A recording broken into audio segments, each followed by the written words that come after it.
మనసు దోచే ఇకబెనా ఆర్ట్, ఆకట్టుకుంటున్న ఆకృతులు. పూర్తి వివరాలకు చదవండి రేపటి సాక్షి హైదరాబాద్ ఎడిషన్. ఖమ్మంలోని ప్రభుత్వ మెడికల్ కాలేజ్ విద్యార్థికి అసిస్టెంట్ ప్రొఫెసర్ గుండు కొట్టించిన ఘటన ఆలస్యంగా వెలుగు చూసింది. ఖమ్మం మెడికల్ కళాశాలలో ఈ ఏడాది చేరిన ములుగుకు చెందిన విద్యార్థి చైనా దేశస్థుల మాదిరిగా కటింగ్ చేయించుకున్నాడు.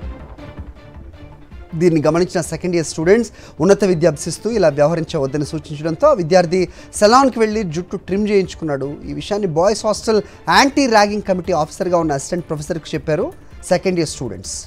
దీంతో ఆగ్రహించిన ఆయన విద్యార్థిని సెలాన్ తీసుకెళ్లి ఏకంగా గుండు చేయించాడు. దీంతో మనస్తాపం చెందిన సదరు విద్యార్థి కాలేజ్ ప్రిన్సిపల్ రాజేశ్వరరావుకు లిఖితపూర్వకంగా ఫిర్యాదు చేయడంతో అసిస్టెంట్ ప్రొఫెసర్ను హాస్టల్ విధుల నుంచి తప్పించారు. ఈ ఘటన ఉన్నతాధికారుల దృష్టికి రావడంతో విచారణకు ఆదేశించారు.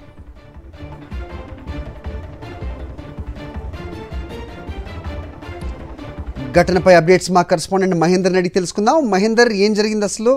సో అసిస్టెంట్ ప్రొఫెసర్ని సస్పెండ్ చేసేంత వరకు ఈ ర్యాగింగ్ భూతం అక్కడ ఉందా? ఏంటి అప్డేట్స్?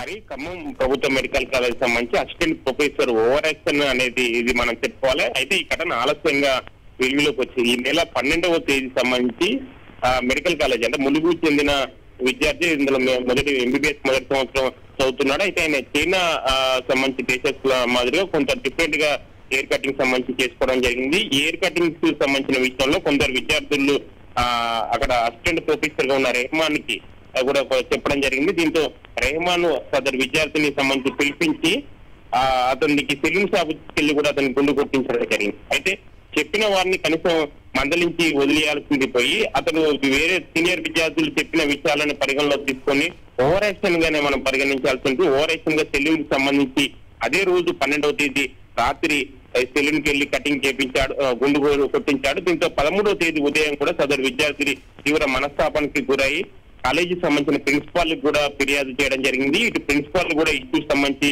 సీరియస్ గా తీసుకొని వెంటనే ఈ పూర్తి వివరాలకు సంబంధించి కూడా డిఎంఈకి తెలియజేయడం జరిగింది. డిఎంఈ వాళ్ళు కూడా పూర్తి నివేదికను కూడా పంపించారని సూచించిన నేపథ్యంలో ఫోర్మెన్ కమిటీతో కూడా ఒక కమిటీని వేయడం జరిగింది. ఆ కమిటీ కోసం విచారణ చేస్తున్నారు. విచారణ అనంతరం ఈ నివేదికను కూడా పూర్తి నివేదికను డిఎంఈకి పంపించిన తర్వాత ఈ అసిస్టెంట్ ప్రొఫెసర్ సంబంధించి అతని విధుల నుంచి తొలగిస్తారా లేకుంటే ఎటువంటి చర్యలు తీసుకుంటారన్నది చూడాల్సింది. ఒకవైపు ర్యాగింగ్ సంబంధించి ఇప్పటికే చాలా వరకు మెడికల్ కాలేజీలో ర్యాగింగ్ అన్నది తీవ్ర చర్చనీయాంశంగా మారుతుంది.